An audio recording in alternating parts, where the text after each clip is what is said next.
What is up, everyone? This will be my Rek'sai jungle video for all the Rek'sai lovers out there.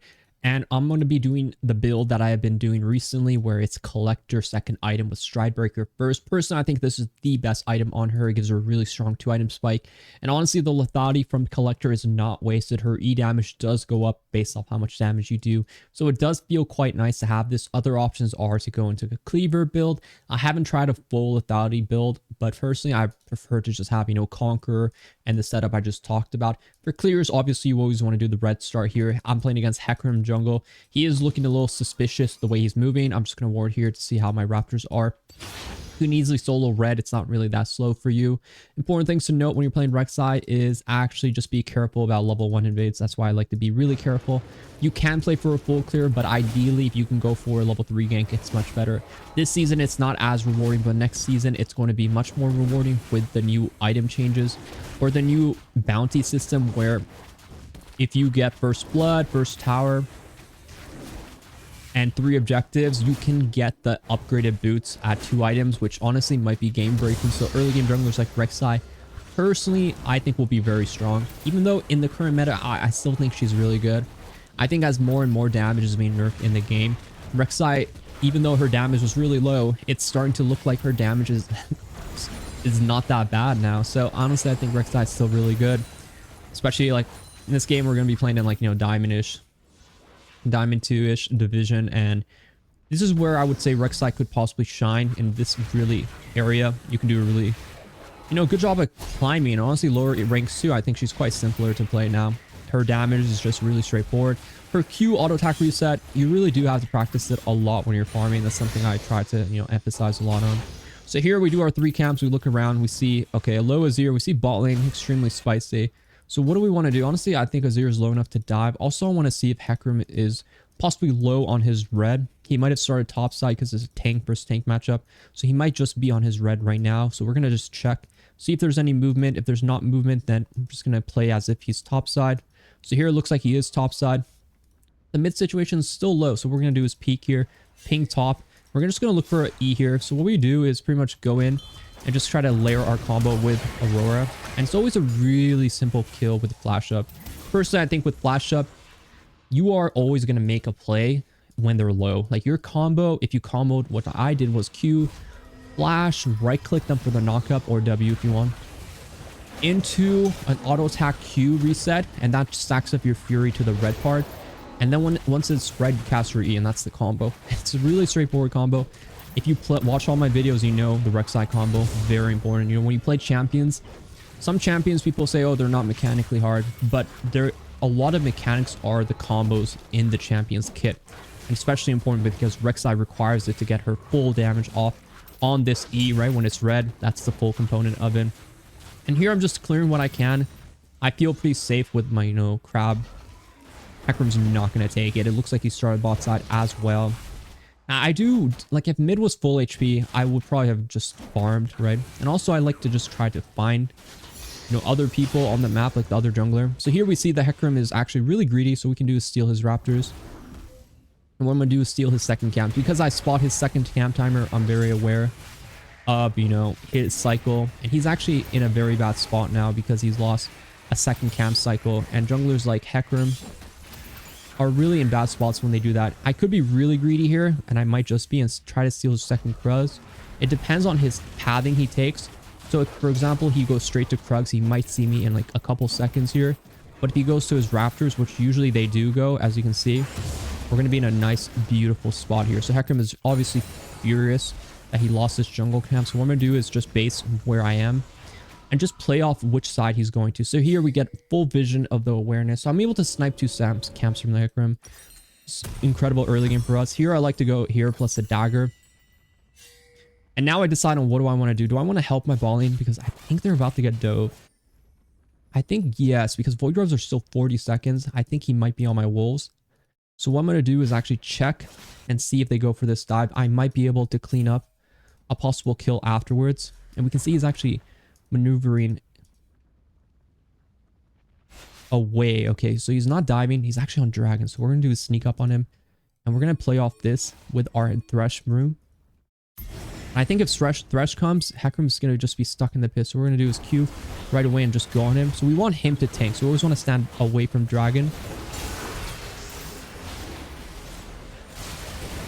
Damn, that actually kills me. I actually thought we would kill there. Alright, that's my bad. I should have waited longer. I should have waited longer on that cycle. He's actually quite strong, surprisingly.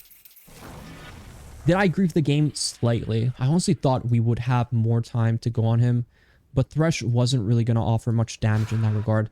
Better play would have been to wait for Aurora and just ping her in, and then it would have been much better. But we just didn't have the damage to kill there. Sometimes you don't want to try too hard. You want to just play off where you're winning. My ball lane is absolutely not winning, so you don't want to do much there. We can easily play around pretty much where we're strong, which is bot side or top side, because we have the Aurora. And they use a lot of spells in that situation, so we can easily kind of get the Void Revs. Better situation would have been not to do that play. If anything, you want to wait for the Hecarim to get lower, and maybe the bot lane doesn't try to help. But I think the Thresh movement made the enemy bot lane move to help, which is bad. So in that situation, I think not ping for my Thresh would have been better, and just avoid that completely. So I think this guy is killable. Once I kill this, though, he's going to run, so I want to wait a bit before I kill it. And then on. Now he's 6, so I have to respect that. I actually think we can win.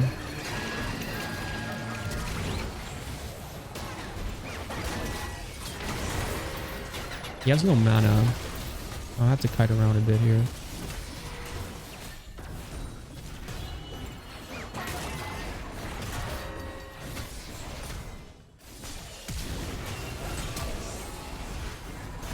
I do have Q ready to go. We are not leaving this situation like that. Oh my god. Oh, thank god. The Q him once. Goddamn sad disaster there. We didn't get the Hecarim, we didn't get the Ornn. But the good news is, what did we get? Well, we got the Void Revs, so that's a good play in that regards. So we have to farm up here. My ball lane is absolutely toast. We're talking real peanut butter and jelly toast. I don't think I'm going to be able to help that situation. So we just have to win where we're winning hard. So possibly around mid lane if we can.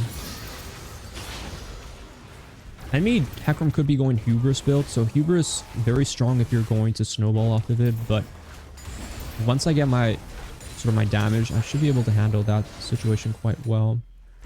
Personally, I really want to kill Ornn before I base, because he tries to hard push this wave in. It should be a kill angle. This guy's no ulti, so you cannot kill him. But I need him to aggressively play. Actually, honestly, just trading like that is good enough. There's no ward though. No, I'm not going to kill. Mid is actually very close though. So here, there's a few options here. Which way does he go? Is his bot side up? Is his top side up? It could be both.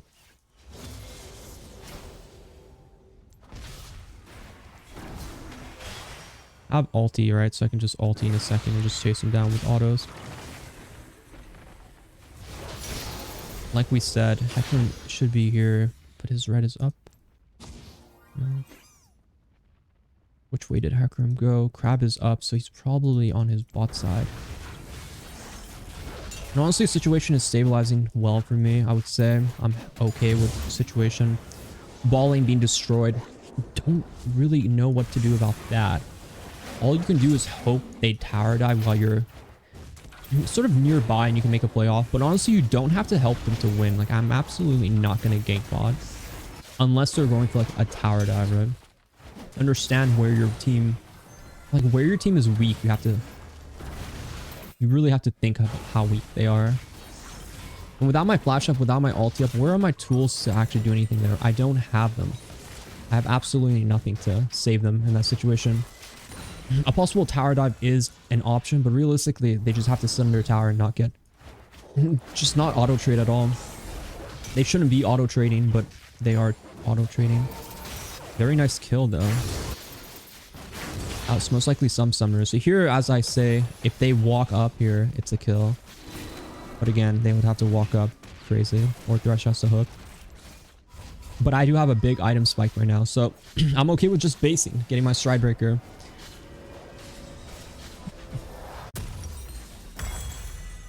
The ward did expire, I believe, but enemy bot's really scared. They have no mana. And even though like my presence there, I didn't do anything, it was enough to keep the tower alive for a bit longer. And just because we keep the tower alive, it could cycle in between things like us being able to make another play. Void Grubs are up now, so there's a lot more that the enemy team will end up risking because of this. So here I actually do want to make a play here, so I want Hecarim to go in. But actually, I'm just going to go on this guy. We need some sort of CC. Is Janna and Draven will be here. He's so squishy that he's just a one-shot.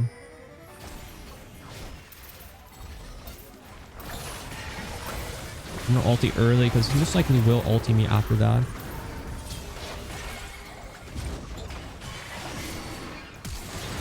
And a nice Janna pick would be great there.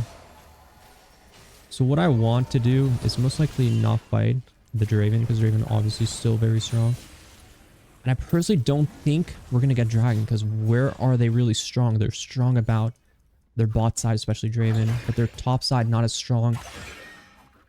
The Ornn is not as scary to play against. So what you saw there was pretty much what I like to do is a lot of times is buffer that ulti. And buffering means I'm casting it when the CC is about to hit me. So I know Hecarim is going to ulti right after that because he's squishy. He realistically cannot survive pretty much the combo of me knocking them up and doing all that damage. So here it's actually quite nice for us. If he's actually able to hit a hook here, we would definitely kill. I'm gonna wait for the knock up here and then just go in. So here we're sort of isolating the enemy team. Like Hecarim is not stronger than me. I inherently am very good into him. He has 3 stacks up 1v1. Yes, he would win, but that's not where Rek'sai is strong. Rek'sai is strong in setting up so the enemy person has to, you know, he will get knocked up and everyone can hit their abilities on them. That's the power of Rek'sai. It's the 2v2, the 3v3, me and Thresh together. The amount of CC we bring is just uncontestable, right? It's extremely good for us. So here I'm going to base after this. And we're able to get all the Void Grubs. I have to be willing to give up something, which is the dragons. Early game dragon. Realistically, you're not going to be getting them. Obviously, the first blunder play we had, it just guaranteed we're not going to be getting dragons this game till at least the 3rd. So here, the team needs to be real careful about what they do without me. So them getting that play off, really nice. I'm happy about that, especially because I don't have to really base yet. I do want to base after I clear and get a better buy. So here for buys, you can go into boots too. Against Draven, we know, okay, that's an auto-based AD carry. Second tier 2 boots might be important. And here the squishy champion yet again is falling for, you know, our little traps. So you can see, if you can identify right away why is Draven just like terrible, or not, sorry. Why is Hecarim making terrible decisions here? And the answer is real simple, right? What is he doing? He's not playing where he's strong. He's not playing where Draven is obviously accelerated, where he could just be taking dragons and all that kind of stuff. He's playing in a situation where he's just... They actually walk in here, which is honestly not bad for me.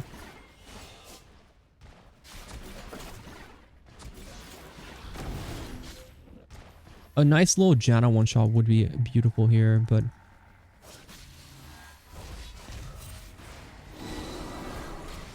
I want to proc her shield. Honestly, Draven is one-shot range too. But I do want to play for Herald. I don't think Dragon is killable.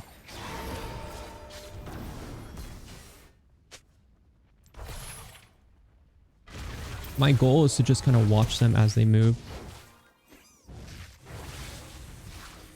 And see if Hecarim's coming for this.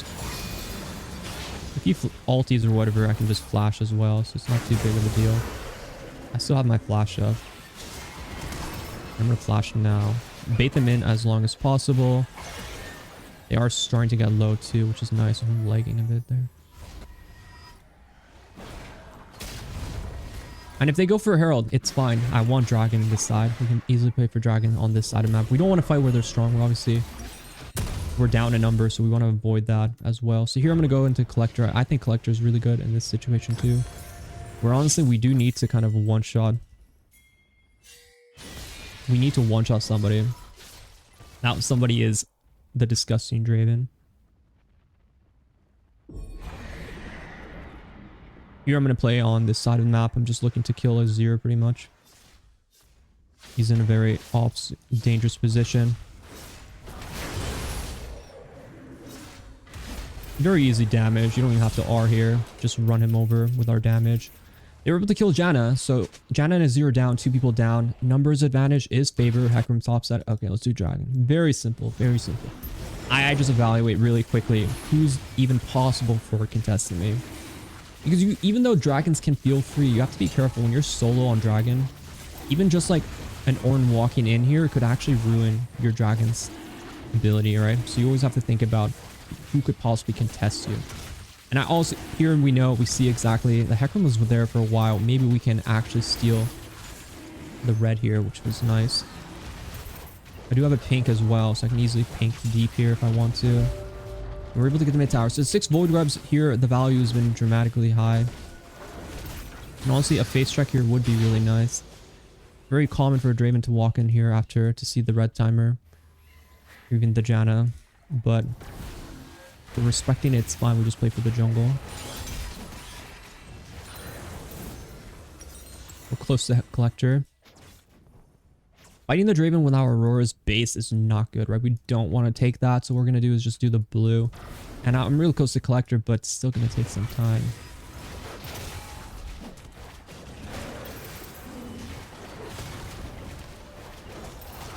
And the crab, my Thresh base, I mean, I could try for the crab, but realistically, it seems like it might be a bit spooky with the enemy team just in the area.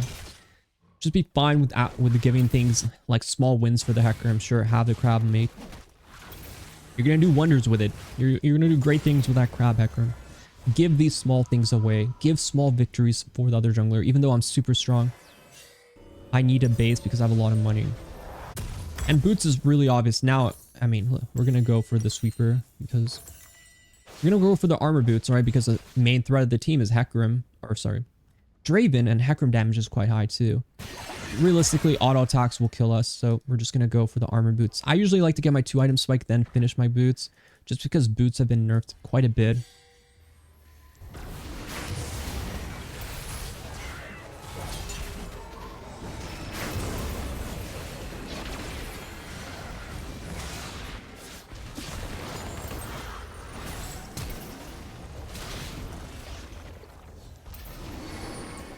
Alright, that's huge, right? We just get the Hecarim kill.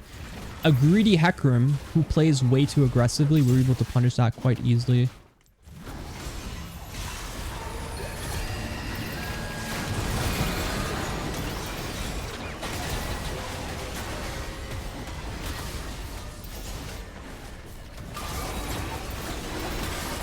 I'm going to go on that Ulu Princess because Ulu Princess is a bit of a problem.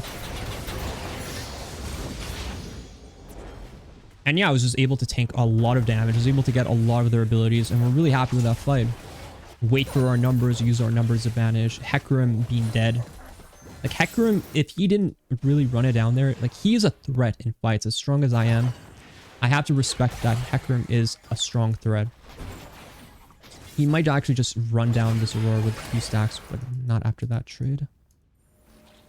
And yeah, just be really respectful of, you know, possibilities. Here, I'm pretty much not going to cover Aurora anymore just because she's pretty much fine. The enemy team got jumped out.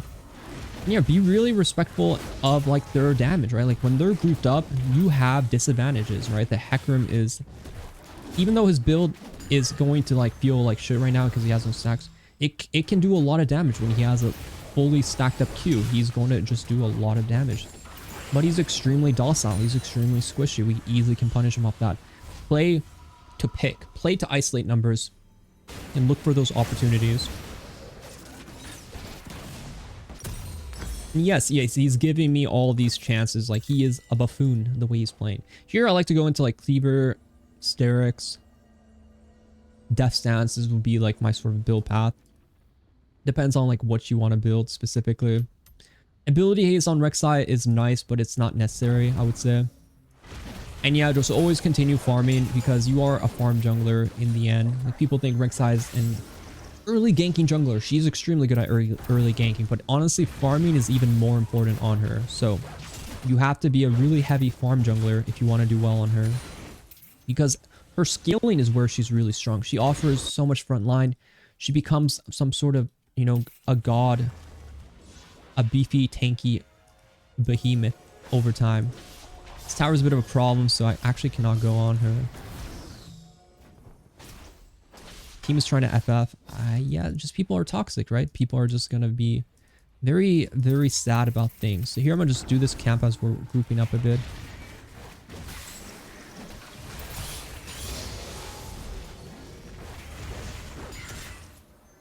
And Dragon's up. We want to do Dragon, but also I think Hecarim's going to be in this area, so we have to respect that Hecarim can be here.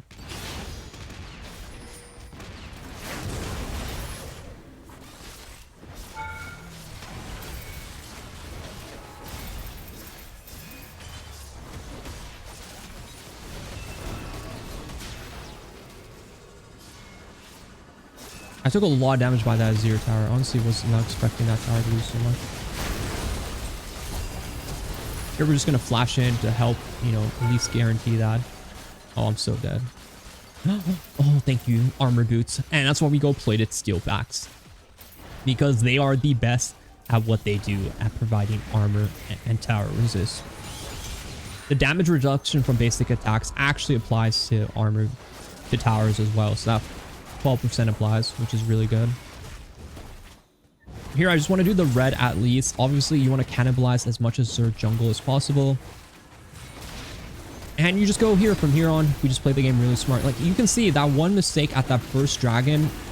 I've never died after that. I just played a really slow, conservative game. And I just tried to play very, you know, intelligently around where I'm strong. And I play away from where I'm weak. And I don't give up completely on my bot lane. There are sometimes you need to cover them in situations which could actually give you, you know, a reward, right? But do not go to bot because they're pinging you to do it, because that will lose you the game. If you die in that bot lane situation, if I went to bot for whatever reason and I died and stuff like that, it would actually cost us a lot more than you would know. So here I'm gonna go into Cleaver. I'm just gonna get the phage, and I'm gonna start building into this item. Usually the build would probably be these two items together with like a DD. MR is much more forgiving not to have on Rek'sai, just because you're kind of good into control mages. So that's like a good thing you can have. So here we just kill this Thorn because he's kind of trolling where he's trying to clear vision.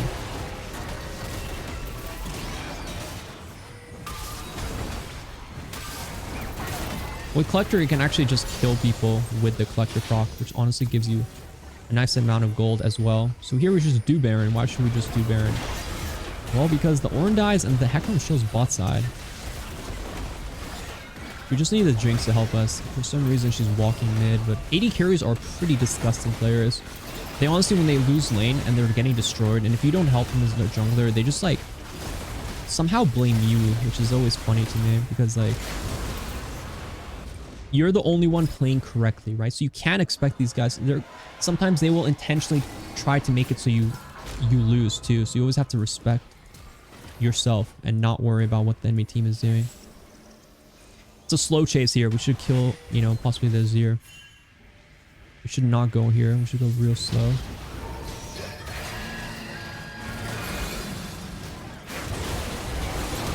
So you see here, I'm able to get that angle on them, and then I Stridebreaker on.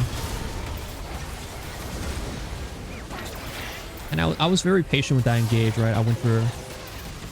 Might actually die. The Collector procs are really nice too. Helps you finish off a little beefy people. And yeah, I was very patient with that engage. I waited for them to go in first. I saw the angle to use the wall.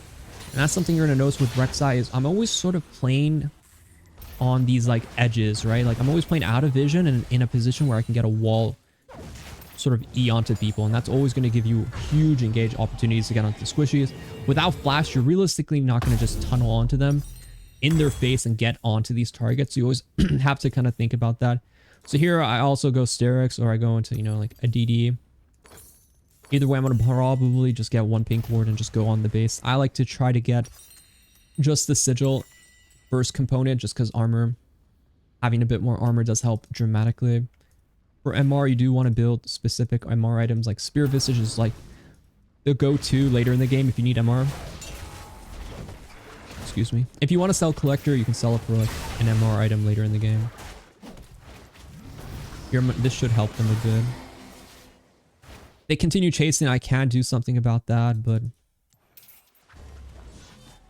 looks like they're kind of basing now. And doing solo plays can sort of hurt your game, so you always want to avoid that stuff.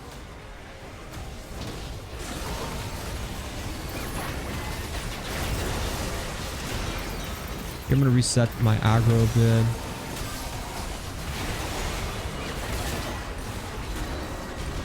What I'm looking for is an E and then a flash onto Draven, right? That's my goal. But I was slowed pretty hard. My frames are dropping pretty hard. But overall, you know, like I would just say the game was quite a clean game. And yeah, this is a Rek'Sai jungle. I really recommend in most games. Collector second feels really good. You don't have to go Fever third. A lot of options. DD, Serix are your general full build. But yeah, I hope you guys liked the video a lot. Be sure to subscribe if you haven't already. Leave a comment on what champions you'd like me to play next. And yeah, I'll see you guys in the next one. Good luck on the game and good luck on the climb.